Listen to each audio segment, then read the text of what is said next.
La radio est une imagination. Imagination. La vôtre. Bienvenue sur e-radio. 90. Bienvenue à tous. Avec nous, Sanoum Mbaye, économiste, ancien fonctionnaire à la Banque africaine de développement et auteur du livre L'Afrique au secours de l'Afrique, et Ibrahima Gueye, économiste diplômé à la Sorbonne. Merci, monsieur, d'avoir accepté notre invitation. Vous le savez, l'actualité de la semaine, c'est l'affaire Petro-Tim ou l'affaire Aliou Sall. On en parle un peu partout. L'information a fait le tour du monde concernant la gestion des ressources naturelles du Sénégal, concernant le gaz et le pétrole. Une information judiciaire a été ouverte par le procureur de la République. Certains leaders donc de ceux qui interviennent dans ce dossier-là doivent commencer à défiler devant la division des investigations criminelles pour parler de cette histoire, amener tous les dossiers qu'il faut. Alors, Ibrahima Gueye, cette histoire aujourd'hui est ressortie. Plusieurs années avant, la presse en a parlé, mais la BBC a sorti un document, et dans ce document, des faits nouveaux. La BBC parle du fait que M. Aliou Sall ait reçu 250 000 $ de Petro-Tim. Ils ont parlé aussi du fait qu'il y a 6 000 milliards de francs CFA qui seront versés à BP pendant 40 ans, soit 150 milliards de francs CFA par an. BP a démenti cette information. Timis Corporation aussi, avec Cosmos, ont démenti cette information-là. Aliou Sall a porté plainte au niveau de l'office de régulation qui gère un peu ce qu'on appelle la régulation au niveau de l'Angleterre pour aller jusqu'au bout de cette histoire. Une information judiciaire est ouverte. L'opposition et la société civile, certains activistes ont aussi organisé une marche qui a été interdite pour dire qu'ils exigent que la lumière soit faite sur cette histoire. Quelle analyse faites-vous de cette histoire Petro-Tim ou affaire Aliou Sall? Merci Alassane de m'avoir invité à cette émission. Et c'est vrai que c'est un vrai problème qui est posé par la BBC, qui en fait a mis le pied dans la fourmilière, dans la mesure où depuis un certain temps, la presse locale en a fait cas, et certains membres de l'opposition en ont déjà fait cas. Mais je crois qu'il y a certaines questions quand même que je me pose donc, au vu de ce que tu viens de développer comme questionnement. 250 000 $ que M. Aliou Sall aurait reçu, 6 000 milliards de dollars que 6 000 milliards de francs CFA. 6 000 milliards de francs CFA que sur 40 ans. Sur 40 ans que Petro-Tim devrait recevoir sur en fait la manne financière que le Sénégal a. Donc me pose un certain nombre de questions. La première, je ne m'étendrai pas longtemps sur cela parce qu'il y a une information judiciaire qui a été ouverte, le procureur a été saisi et donc la justice est en cours. Que Aliou Sall a démenti avoir reçu 250 millions de dollars. 1000 $. C'est 250 000 $. Et que il est donc fait état par ailleurs qu'il recevait 12 millions donc, par mois. Lui, il dit que c'était un salaire à lui. Donc, et les autres parlent de royalties qu'il aurait reçues à titre de corruption. Mais moi, je veux juste faire un parallèle par rapport à ce qui se fait en matière de pratique dans le secteur pétrolier. Moi, je connais une dame dont je ne citerai pas le nom, donc, qui est l'homologue de Aliou Sall dans une compagnie pétrolière dont je ne citerai pas le nom parce que cette compagnie est partie prenante dans ce conflit qui est actuellement en train d'être connu par la justice. Mais cette dame reçoit 20 millions de francs de salaire mensuel. Et je sais ce que je dis. Je parle à la télévision et je parle d'une personne qui est actuellement dans ce pays-là et qui est employée par cette compagnie pétrolière. Donc, ça, c'est des pratiques de tout le temps. Donc, ça veut dire qu'il est plausible que M. Aliou Sall reçoive 12 millions de francs de salaire par mois, et ça ne devrait choquer personne. Pour ce qui est des 6 000 milliards de francs CFA reçus, il faudrait d'abord faire la genèse de l'affaire et savoir qu'est-ce qu'un contrat pétrolier.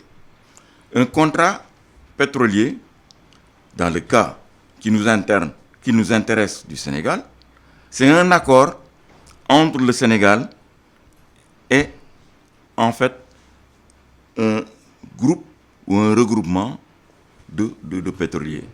Dans le cas d'espèce, c'était un particulier, Franck Timis, donc à qui on a accordé un contrat de recherche et de partage du pétrole. Donc Franck Timis, pour moi, est un courtier. Parce que quand on voit les pratiques qui se font en matière de gestion du pétrole, souvent, ce qu'on appelle les seniors, les grandes compagnies, ne viennent pas directement donc chercher les marchés. Souvent, il y a des compagnies qu'on appelle des juniors, de moindre capacité, qui prennent le risque et qui font de la prospection. Et une fois un client trouvé, donc, ils n'ont pas souvent la surface financière qui leur permet en fait de dérouler les opérations qui suivent. Donc, ils vendent une partie des actions qu'ils ont dans la société créée pour la prospection et donc intéressent le senior dans la production et par la suite le partage du pétrole. Donc, pour faire juste un parallèle, pour que en fait ceux qui me suivent comprennent un peu, je prends un courtier. Donc, j'ai une maison à louer et j'ai un courtier qui vient donc me proposer ses services. Il me trouve un client et ce serait étonnant que ce courtier vienne me dire par la suite que le contrat que je vais signer avec celui qui occupe ma maison, il serait intéressé par ces revenus-là. Parce qu'il s'agit un peu de cela. Parce que 6 000 milliards qui découleraient de l'exploitation du pétrole, que Franck Timis ou Cosmos, qui est venu par la suite, puisse être intéressé par cela, parallèlement, c'est de cela qu'il s'agit. Et donc, j'ai des difficultés à comprendre cela, qu'on m'explique comment un contrat entre l'État du Sénégal puisse intéresser le courtier qui a juste mis en rapport une grande compagnie et le Sénégal. Oui, Sanoumbaye, est-ce que cette affaire de Petrotim pose une question de gouvernance des ressources naturelles? Absolument, absolument. C'est le problème parce que les ressources naturelles, c'est ce qu'on dit, hein, ou c'est des bénédictions, ou alors c'est une malédiction. C'est une bénédiction quand ça profite aux populations et c'est une malédiction quand, malheureusement, prenons le cas du pétrole. Regardez avec le pétrole, l'exemple type qu'on donne partout, l'exemple extraordinaire, c'est la Norvège. On a du pétrole, on va constituer un fonds pour les générations futures. Les autres exemples où c'est une malédiction, regardez le Nigeria, regardez le Gabon. En termes de produit intérieur brut par personne, ce devrait être les gens les plus riches du monde. Et regardons ce qui se passe là-bas. Donc, c'est la manière d'exploiter ces ressources-là. Alors, dans ce cas-là, là où on parle de courtier, il faut voir la genèse. Comment c'est parti cette histoire? Ça a été initié par Houphouët-Boigny. Il y avait les anciens membres de son groupe, le RDA, qui avaient des fortunes diverses, qui dans leurs pays respectifs, que ce soit au Sénégal ou au Mali ailleurs, avaient connu des fortunes diverses. Alors qu'ils venaient, Houphouët-Boigny leur donnait un bon de cacao, de 10 tonnes. Les gens, que ce soit des Sénégalais ou des Maliens, qu'est-ce qu'ils venaient? Ils sous-traitaient ce bon avec un Libanais. C'était le temps où au Liban, il y avait l'un qui disait que tu peux acheter un ministre africain pour $100. Mais la différence d'utilisation de ces fonds, c'est qu'au début, Houphouët, c'était un patriote. Il faisait office de patriotisme économique. Quand les autres chefs d'État de la région ont repris ça, d'abord par le régime de Senghor en tout premier lieu, il y avait un ancien directeur de la d'Air Afrique qui s'appelait Fall, je crois. Cheikh Fall. Quand il a eu des ambitions présidentielles, on l'a amadoué en lui donnant la licence d'importation du riz. Cette licence d'importation du riz, qu'est-ce que les gens en faisaient? C'était pas des grossistes, c'était pas des commerçants. Ils les revendaient. Ils revendaient. Donc, c'est de là où c'est parti. Là où c'était patriotique. Donc, ça revenait à l'État, ça revenait au pays. Avec Houphouët-Boigny, là, c'est complètement dévoyé. Totalement dévoyé. Donc, on ramène maintenant ces pratiques-là au contrat de pétrole qu'il y a ici. Bon, une approche pratique, une approche patriotique aurait voulu que Timis n'a absolument aucune expérience dans l'exploitation et la production pétrolière. Mais si on doit donner ça à un groupe qui n'a aucune expérience, mais il y a des groupes sénégalais qui ont fait déjà leurs preuves, que ce soit les Sow, les Tal, et tout, qui ont déjà fait leurs preuves, mais pourquoi ne pas les utiliser? Il y a un rapport de force qui fait qu'on ne peut pas ne pas passer par là, mais on passe par là en fonction de nos intérêts à nous. Mais est-ce que ce groupe sénégalais avait les moyens financiers que pouvait lever Timis sur le marché international? Mais est-ce que Timis avait les moyens financiers? Je demande. Non, Timis n'avait pas les moyens financiers. D'ailleurs, toute l'argumentation du documentaire de la BBC, c'était pour démontrer que ce type-là est venu vendre. C'est ce qu'on appelait le contrat d'accord parti. C'est Onassis, un pétrolier qui en a le plus bénéficié. Tu prends un contrat, tu as le contrat et tu viens, tu dis, bon, à la banque, donne-moi de l'argent parce que c'est ce contrat-là qui le garantit. C'était les contrats d'accord parti. C'est une question de rapport de force. On n'a pas la technologie pour mener ça, mais au moment des négociations, faites en sorte qu'au moins, vous en tiriez un bénéfice. Mais malheureusement, dans les pays d'Afrique, surtout particulièrement dans les pays de la zone franc, la politique, c'est source d'enrichissement. La classe moyenne maintenant qui est en train de développer l'Afrique, ce n'est pas des producteurs, eux, c'est des consommateurs, c'est à travers ces commissions-là. Alors ce qui est étonnant dans ce projet, c'est que la BBC n'a donné que des informations complémentaires. Mais c'était connu. Il y a Sonko qui a écrit un livre là-dedans. Il y a un député Amadou Diallo qui évoquait ça tout le temps. Et ça n'a pas empêché que les Sénégalais, on dirait des victimes consentantes, ont réélu ce système-là au premier tour et à quasiment 60%. Donc, tu as des victimes consentantes ici. C'est-à-dire la culture, c'est que ça, c'est accepté. Mais c'est accepté, tu te rends compte? Ce que la BBC ne nous a pas dit, c'est quelle est la clé de répartition de ces richesses engendrées, parce que ce que ces politiciens veulent, c'est une rente viagère. À l'époque où c'était du court terme, non, maintenant ils veulent assurer le derrière. Ce qui a été versé pendant 40 ans, quelle est la clé de répartition entre Timis et les gens qui sont à l'origine et qu'est-ce que tu veux? C'est le népotisme, c'est la corruption, et c'est le délit d'initié. La question que beaucoup se posent aujourd'hui par rapport à ce dossier, c'est que Franck Timis, quand il est venu au Sénégal, il y a eu quand même, quand le président Macky Sall a pris le pouvoir, il a commandité un audit au niveau de l'IGE, qui a fait un audit. Dans l'audit, les enquêteurs de l'IGE disent que Franck Timis n'est pas qualifié, qu'il fallait casser le contrat. Oui. Au niveau de la présidence, les gens disent que le rapport de l'IGE n'est pas parvenu au président, il a fuité dans la presse.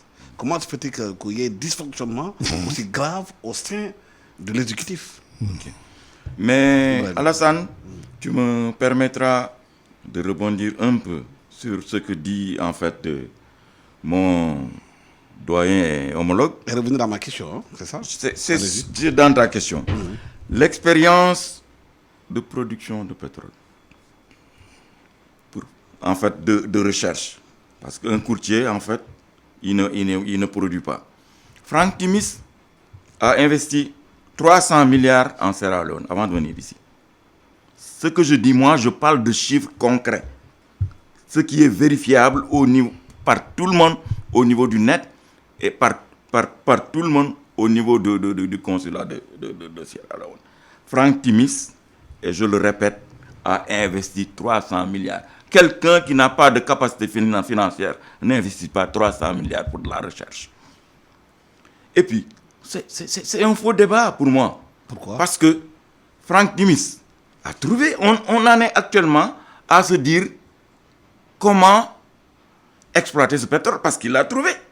Donc ce gars-là, dire maintenant, actuellement, qu'il n'a pas les capacités financières, c'est un faux débat. Samuel Sarr demande que le Sénégal décore Franck Timis. Je suis d'avis parce qu'il a trouvé. C'est un problème dépassé. C'est un faux débat.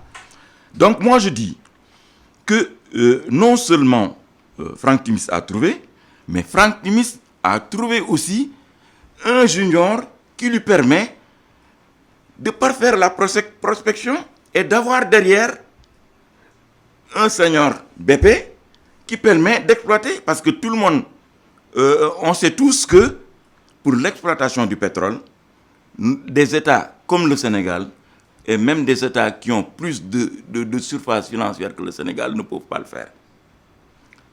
Il faut donc recourir au service de ce qu'on appelle les 5 majeurs. C'est Total, c'est BP, c'est Shell, ExxonMobil et Texaco. Si tu ne passes pas par ces gens-là, tu n'as pas la possibilité d'exploiter ce pétrole-là. Mais nous, on a du pétrole depuis longtemps, offshore, au niveau au large des côtes de Ziguinchor, entre nous et la Guinée-Bissau. Mais on ne l'exploite pas parce que c'est du pétrole lourd, c'est pas rentable. Mais nous, le pétrole qu'on a offshore, c'est à des milliers de mètres. C'est à des milliers de mètres sous la mer qu'il faut aller chercher. Donc, on n'a pas les moyens de le faire. Mais, ce qui se pose, c'est vrai que le doyen Sanoumbaye pose un problème de gouvernance. Et c'est vrai dans la gestion de toutes sortes de ressources. Donc, et moi, je me demande si est-ce que ce problème de gestion du pétrole est plus important que la gestion du foncier, qui pose problème. On n'a qu'à se poser des questions sur cela. Quand il y a, en fait, quelque part, où on a on va revenir sur ce point bien précis, mais voilà, sur la question du rapport de l'IGE. Sur le rapport de l'IGE, sur le rapport de l'IGE, j'ai dit tout tantôt que c'était un problème dépassé. Et quand le rapport de l'IGE, pour ce que j'en sais, donc, le rapport de l'IGE n'était pas encore, en fait, sur la table du président. Le président a pris la décision de conforter Timis dans l'octroi du permis de recherche. Il faut aussi le rappeler que l'ancien président de la République avait déjà pris comme décision.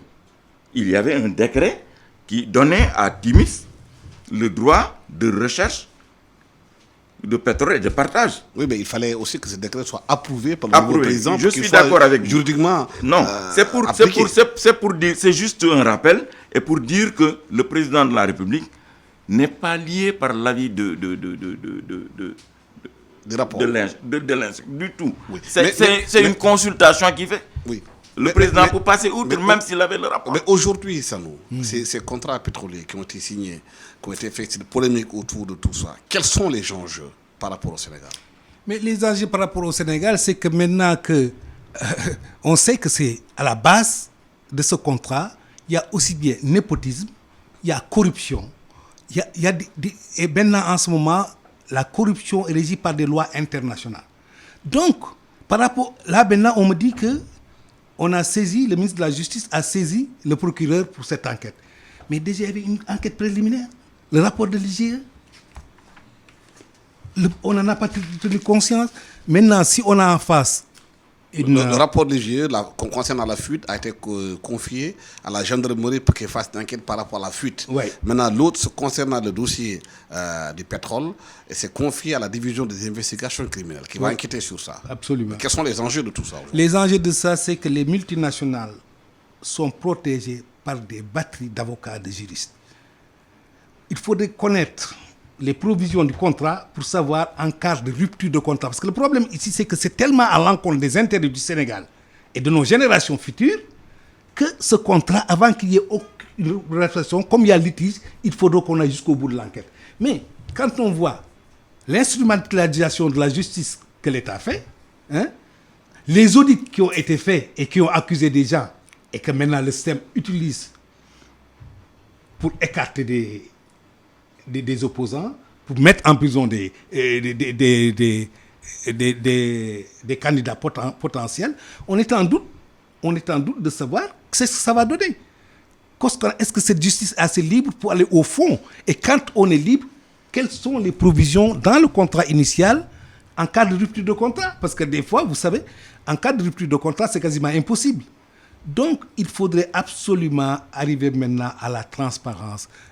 C'est donné à la gendarmerie, il faut que l'enquête se fasse, mais moi, je suis sceptique. Je suis sceptique compte tenu justement de l'historique. On a fait des audits de tout temps, les audits sont dans le port et chaque système qui vient utilise ces audits-là pour faire du chantage.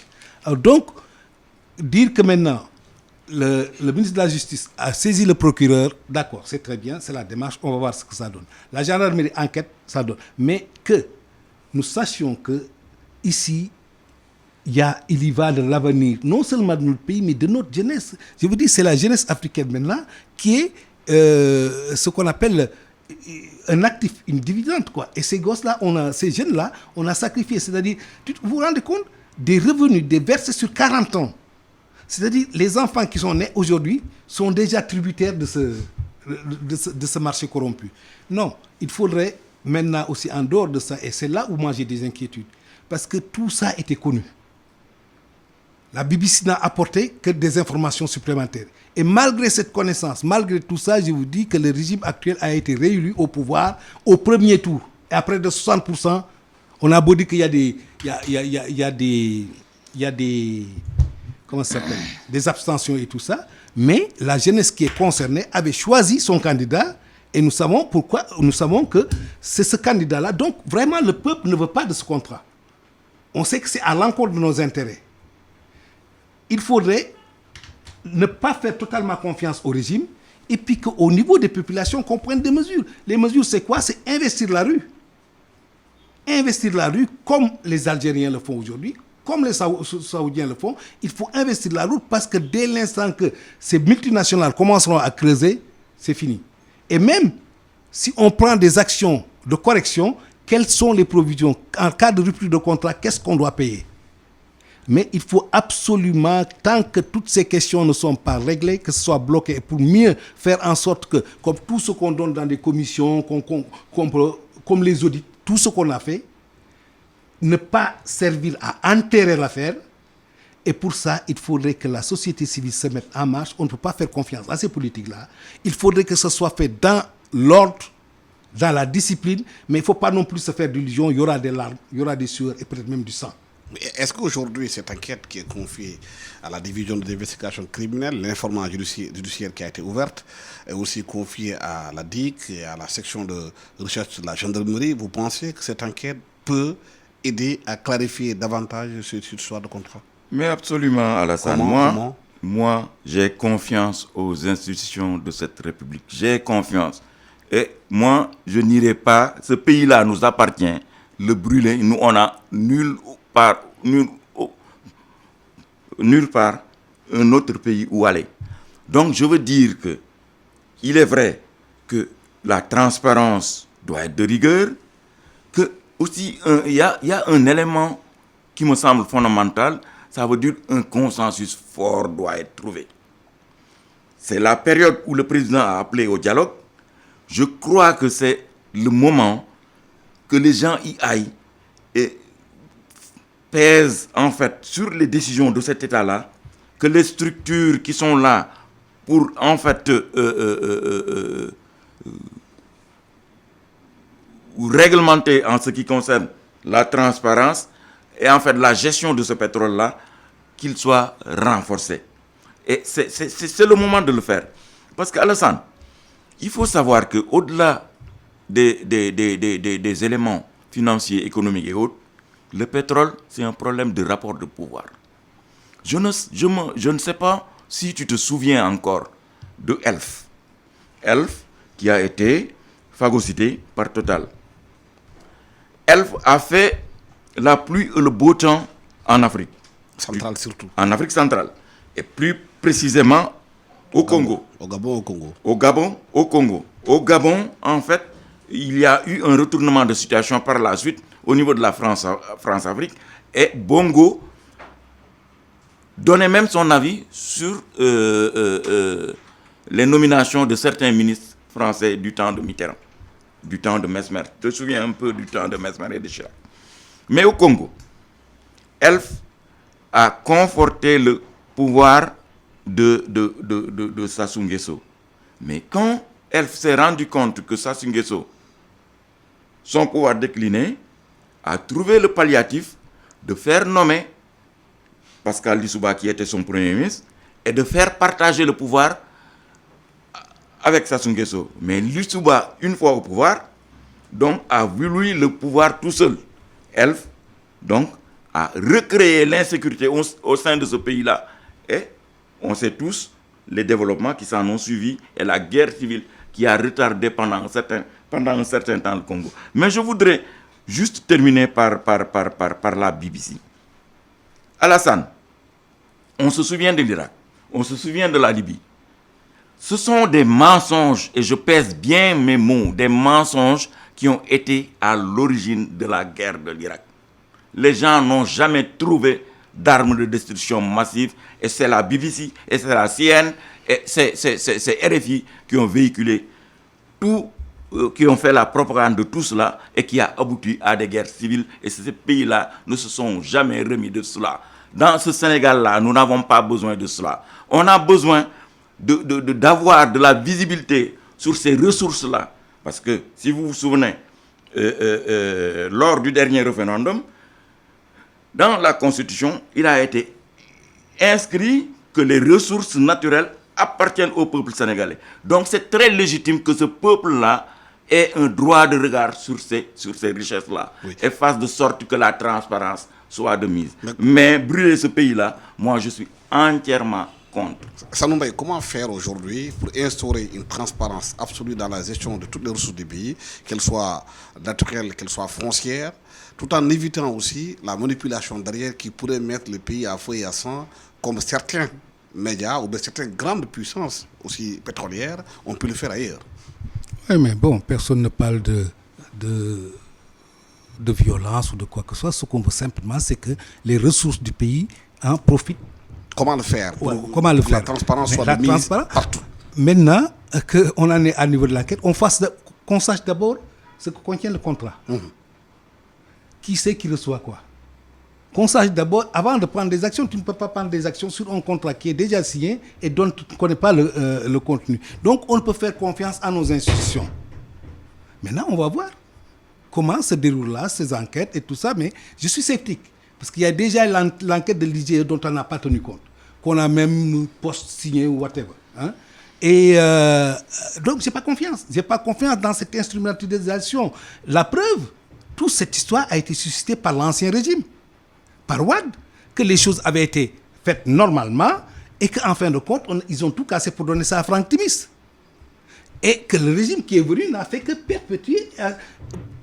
Donc, c'est les matières premières, l'exploitation des ressources naturelles de ces pays sont la source d'enrichissement des élites politiques africaines. Mais est-ce qu'il est possible de trouver un consensus fort sur les grandes questions qui traversent la société sénégalaise, surtout concernant les ressources minières, foncières, les ressources du pays? Qu'on s'entende sur une chose très claire qui permet qu'à tout Sénégalais qui sera là, va gérer le pays, quel qu'il soit, qu'il puisse suivre cette ligne. Mais écoute, ça c'est une question d'organisation et de rassemblement. Je veux dire, il faut arriver à... Tu parles de consensus. Il y a la corruption maintenant est traitée par des lois internationales. Prenons le cas, par exemple, comme c'est les droits de l'homme. Prenons le cas de Hissène Habré. Donc tout citoyen sénégalais peut saisir la justice en disant, tout citoyen sénégalais peut saisir la justice pour dire qu'il y a corruption et qu'on fasse les enquêtes. Mais il faudrait qu'on ait juste une justice, le législatif soit totalement indépendant de l'exécutif, tel que c'est conçu dans la Constitution. Mais malheureusement, à l'expérience, on voit bien les manipulations qui sont faites. Il y a des candidats potentiels qui sont en prison, il y a d'autres qui pouvaient être inquiétés qui ne le sont pas. On utilise... C'est ça qu'on doit casser. Et le moment est venu. Après tout ce qui a été fait, regardez ce problème de terre. Le coût, ça nous a coûté. Alstom était au bord de la faillite. Le premier ministre français arrive ici, il disait, bon, on vous fait un train à grande vitesse de je ne sais pas quoi, combien de kilomètres, 14 stations, à des prix, la surfacturation aussi, on en revient à la surfacturation. Après ce terre-là, c'est maintenant le pétrole? Non, ce n'est pas possible. On est dans un îlot. Vous savez très bien qu'en Afrique de l'Ouest, tous les pays de la zone franc sont dans des problèmes. Sont dans des problèmes parce que le système est tel que le système ne peut que générer la pauvreté. Et cette pauvreté ne peut qu'amener une des causes de ce qu'on appelle maintenant le problème de sécurité. Mais justement, est-ce qu'au Sénégal, on est conscient de la situation sous-régionale par rapport à cette question précise, avec cette histoire au niveau de la Mauritanie, on va vers des élections le 22 juin prochain. La Guinée-Conakry, Alpha Condé a décidé dans un communiqué hier de réformer la constitution pour se présenter pour un troisième mandat. Oui. Guinée-Bissau, où le premier ministre n'arrive pas à être nommé. La Gambie avec Baro qui traîne. Aujourd'hui, le Mali, où pratiquement on est dans une situation de guerre civile au Burkina Faso. Absolument. Est-ce que les Sénégalais sont conscients de la situation sous-régionale? Et ça n'exclut pas aussi qu'en interne, que les choses se passent dans les règles de l'art. Dans les règles de l'art en interne. Mais absolument. Et alors, c'est ça, moi, mon inquiétude. Je ne sais pas, le Sénégal a pu être épargné. Pourtant, les mêmes causes doivent entraîner les mêmes effets. On a vu que dans ce pays-là, il y a 50% d'illettrés. On a vu que dans ce pays-là, la région la plus fertile du monde, la Casamance, c'est le PAM. C'est le programme alimentaire mondial qui nourrit nos populations. Et malgré cela, quand même, dans ce pays règne un certain équilibre. Il ne faut pas rompre cet équilibre, mais ne pas rompre cet équilibre, c'est simplement arrêter la gabegie, arrêter le népotisme, arrêter la corruption, qui sont les règles. Et justement, quand quand le peuple s'est décidé de remplacer le gouvernement Wade, c'était pour mettre fin à ça. Et ça a été tout de suite le relais. Le relais a été passé. Et alors, le relais le plus symbolique de passation de pouvoir, c'est le relais de Timis. De Franck Timis, un type qui n'a aucun... C'est un peu ce qu'on appelait les bourgies. C'est-à-dire qu'il y a toujours un homme Afrique là qui vient et qui magouille. Là où on vendait des licences d'importation, là où on donnait des bons, maintenant c'est le décret. C'est le décret présidentiel qui met en marche un projet qui est à l'encontre de tous les intérêts de la population et qui, si un jour découvre les clés de répartition de toutes ces richesses, parce que le type, il a eu un décret, il a été vendre ça 250 millions de dollars. En plus des revenus qui lui viendront des ressources pétrolières sur 40 ans.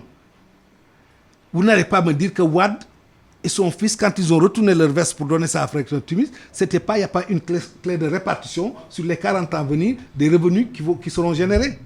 Donc il faut que tout ça soit mis. Il faut que la justice reprenne son indépendance. Il faut que les Sénégalais sachent que n'importe quel Sénégalais, n'importe quelle organisation, tu peux saisir la justice et que tant que ce soit un acte suspensif de toute forme d'exploitation des ressources du pays, tant que ces histoires-là ne sont pas réglées. Et il faut la participation des populations, particulièrement des jeunes. Ce sont eux les principaux. On parle de dividendes démographiques. Mais ce dividende démographique ne peut exister que si ces jeunes-là, justement, ces ressources-là, servent à leur formation. Et à leur lancer dans la vie. Aujourd'hui, qu'est-ce qu'il faut faire pour que le consensus soit de mise et que la transparence aussi soit de mise? Mais je suis d'accord pour que la recherche de la transparence soit vraiment le leitmotiv. Ça, c'est la condition sine qua non pour que les choses aillent de l'avant. Mais il faudrait peut-être expliquer un peu ce qui se passe. Parce que on sait exactement comment vont se faire les choses. Parce que dans un contrat, il y a des libellés qui décrivent exactement le déroulé, en fait, de ce qui lie les deux parties. On dit que pour la recherche et le partage de produits, Petrosen, qui représente l'État du Sénégal, a 10%. Les partenaires ont 90%, mais supportent 100% en fait des coûts. Cela, c'est une étape qu'on a dépassée.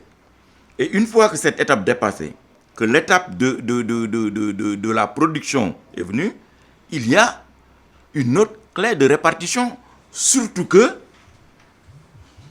Franck Timis, quand on lui donnait ses droits de recherche, c'était le code pétrolier de 98 qui était là.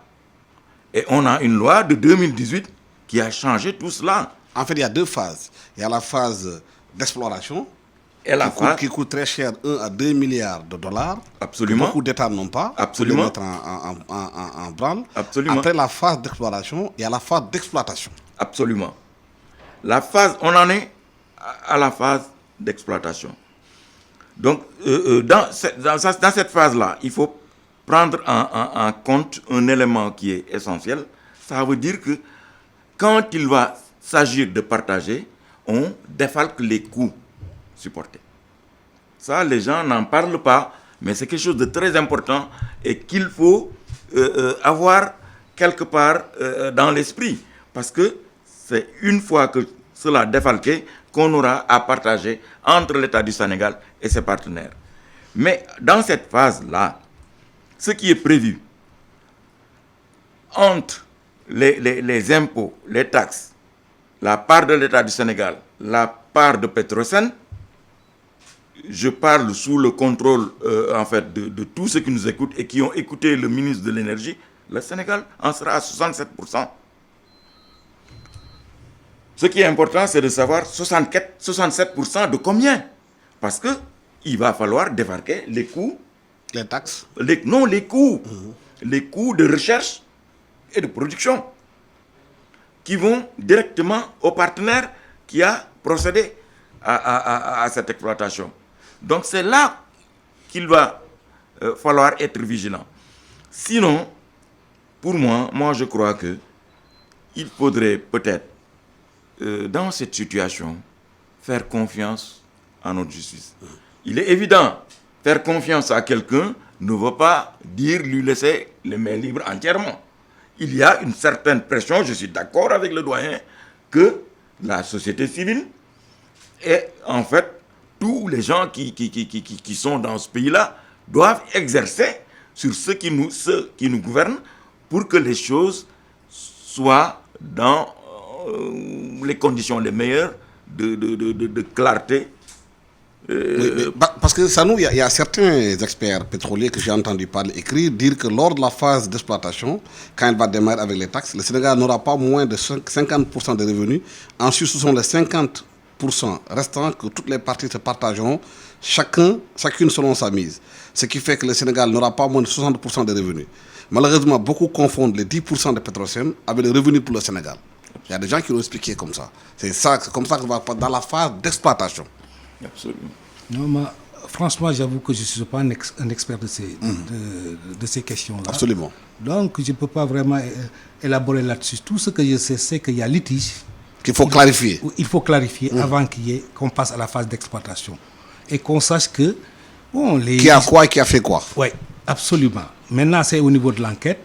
Et il faut maintenir la pression. Il ne faut pas que ça passe en perte et profit. Voilà, en perte et profit. Et la meilleure façon, souvent, qu'ils l'ont, ils créent des commissions, et puis ça y est, c'est parti, on n'en reparlera plus, et tout ça. Donc, franchement, que dès l'instant que, maintenant, il y a doute, il faut clarifier. Il faut clarifier avant d'aller dans la phase précédente. Et gardez toujours en mémoire que sans patriotisme économique, on ne s'en sort pas. Parce que la corruption, là, elle est partout. On parle de l'Inde, on parle du Brésil, on parle de la Chine et tout ça. Mais quand il y a l'élément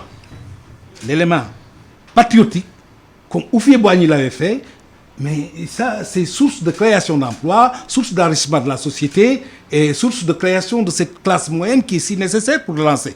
Alors, donc, franchement, moi, je fais appel surtout à la jeunesse. Je fais ça surtout à la jeunesse, qu'ils se mobilisent, mais dans le calme, dans la sérénité. C'est pourquoi ce n'est pas du tout les printemps arabes là-bas et tout ça. Maintenant, l'exemple, c'est l'Algérie. L'exemple, c'est des gens qui sont capables d'être là, constants, de manifester, de braver, en sachant aussi que ce qui risque, de braver tous ces dangers-là pour dire que non, notre avenir n'est pas à être à brader. On ne peut pas brader notre avenir comme ça, ce n'est pas acceptable. Mais surtout que ce qui est choquant, c'est cette source d'enrichissement, c'est cette source d'enrichissement. Je veux dire que les Wad, quand ils venaient au pouvoir, ils n'avaient pas d'argent. Maintenant, ils font partie des gens les plus riches du continent qui se baladent en jet privé. Et ils n'avaient rien. Donc, c'est cette mentalité. Et non seulement il faut que tu engages maintenant, mais il faut que tu t'assures une rente viagère. Non, c'est sur 40 ans que les sources vont venir. Donc, tant qu'il n'y a pas de clarification,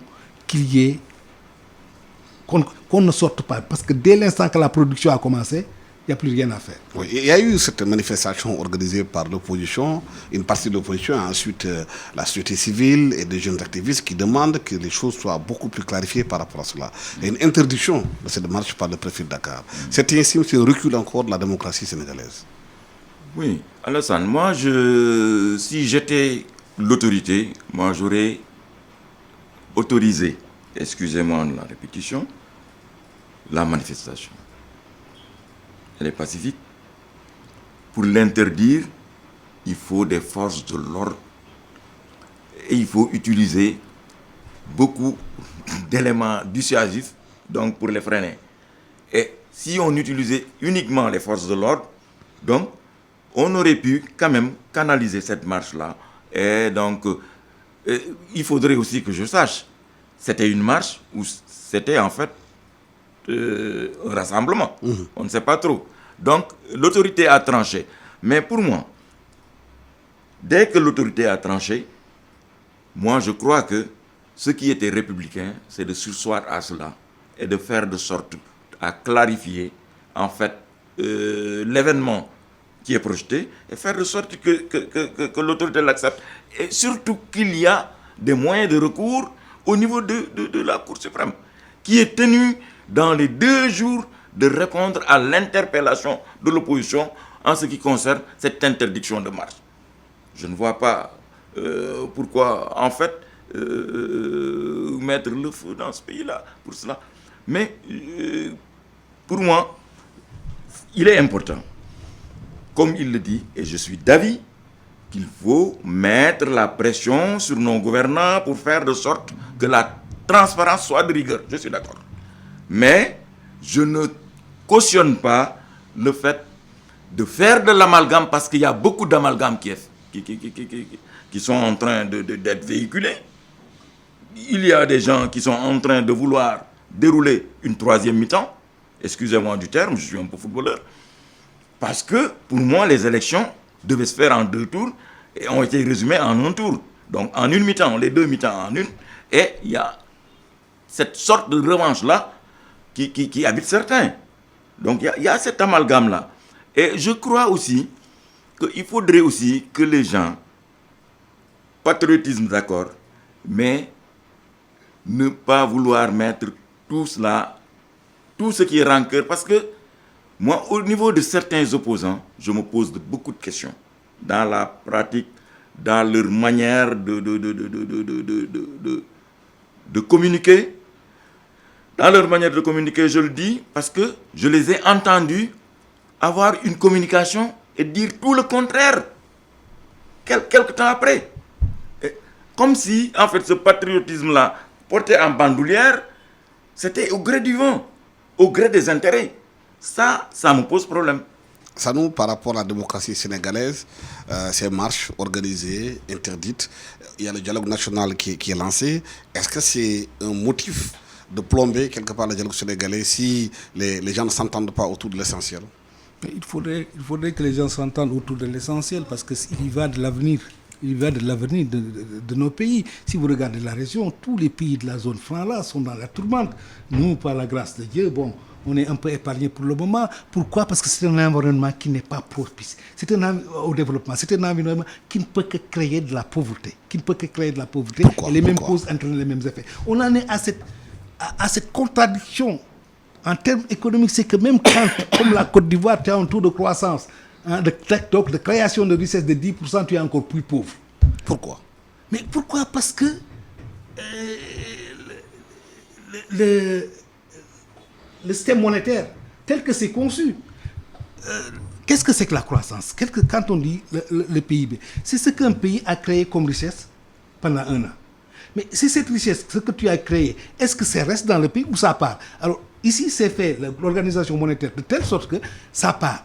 Alors qu'il y a des dispositions internationales qui veulent que, pour éviter ça, on dit qu'au moins 10% de tous les projets investissements doivent être en monnaie locale.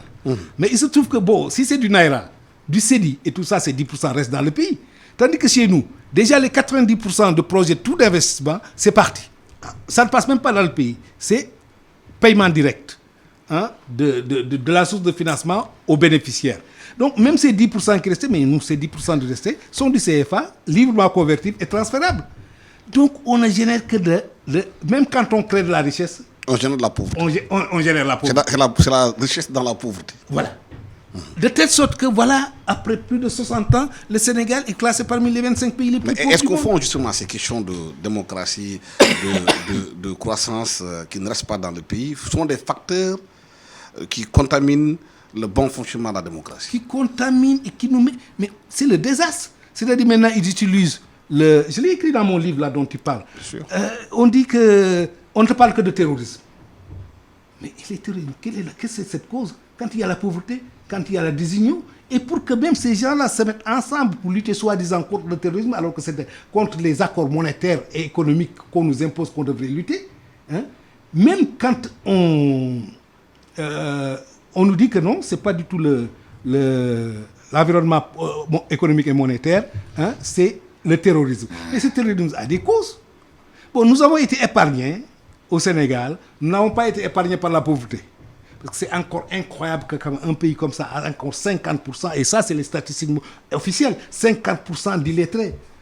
Que franchement, il y a énormément de... Mais est-ce que justement la vraie question justement n'est pas dans ça? Le fait qu'aujourd'hui que le pays soit confiné dans une cercle de sous-éducation, où on n'a pas d'éducation dans ce pays, qui fait que les populations elles-mêmes, même quand vous luttez pour elles, ne comprennent pas les enjeux réels, qui font qu'aujourd'hui dans une situation de pauvreté, parce que justement les gens ne comprennent pas ce qui se passe. C'est la pauvreté intellectuelle. Et ça affecte même nos diplômés. Les gens se battent de professeurs, de docteurs et tout ça, mais c'est des illettrés. C'est des illettrés, ils ont acquis peut-être des connaissances, mais c'est des gens, ils ne lisent pas, ils ne se projettent pas. Dès que le type arrive, toute sa démarche est de s'insérer dans le système, de tirer son épingle du jeu dans le système. Et ça ne peut pas continuer. Et il y a des mots qui font peur maintenant. Nationalisation, révolution.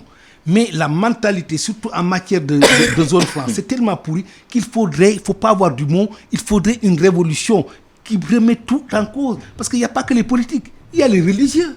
C'est un mélange de n'importe quoi. On te dit pays émergent. Tu fais partie des 25 pays les plus pauvres du monde. Être émergent, c'est industrialiser. S'industrialiser, transformer ces matières premières en produits finis, créer de la richesse, ce qui n'est pas notre cas. Et est-ce que tous ces facteurs, à votre avis, sont dangereux ou sont dangereux pour la démocratie? Mais bien sûr que c'est dangereux pour la démocratie. Même la démocratie, on a voté, je vous dis, et on a remis au pouvoir, dès le premier tour, des gens qui n'ont fait que perpétuer ce que les régimes antérieurs faisaient. Qu'est-ce que c'est que cette démocratie? La démocratie, ça veut dire discuter de programmes.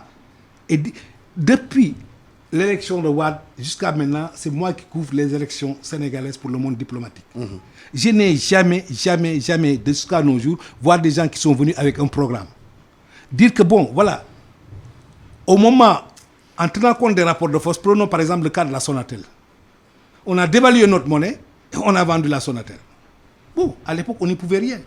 Mais maintenant, qu'est-ce qui empêche le décret là, qu'on a publié là, pour dire donner à Timis?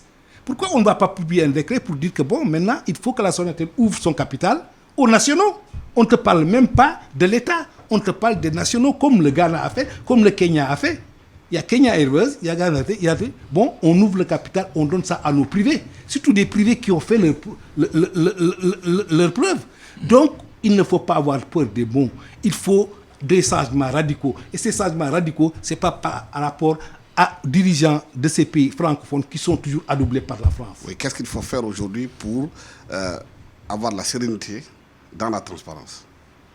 Mais vraiment, tu me permettras de rebondir très rapidement, un peu parce qu'il le temps, d'accord, mais il a parlé de la croissance, de la répartition. Parce que la croissance, c'est quoi?